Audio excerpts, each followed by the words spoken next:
Hello everyone, রিউজ.com এর রিহুর mini ব্লগে তোমাদের অনেক অনেক স্বাগত। আর আজ আমি বানাতে চলেছি প্যানকেক। এটা আমার ফার্স্ট টাইম ট্রাই করা, জানি না কেমন হবে। চলো তাহলে বানানো যাক। ফার্স্টে চিনি আর ডিমটাকে ভালো করে ফিটিয়ে নিয়ে এই ব্লেন্ড করা কলাটা এর মধ্যে দিয়ে দিলাম। বেশ কিছুটা বেকিং পাউডার আর ময়দা নিয়ে ব্যাটারটাকে বানিয়ে নেব। একটা ফ্রাইং প্যান নিয়ে প্যানটা গরম করার পর কিছুটা ব্যাটার নিয়ে এর মধ্যে ঢেলে দেব। গ্যাসের ফ্লেমটা একদম লোয়ে রেখে ওয়েট করবে আর দেখবে এটার ওপর থেকে ছোট ছোট অনেক বাবল আসছে।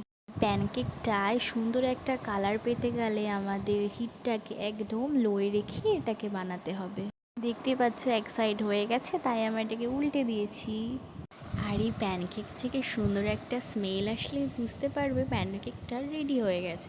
চলো তাহলে আমার ফার্স্ট অ্যাটেম্প সাকসেস। বাই।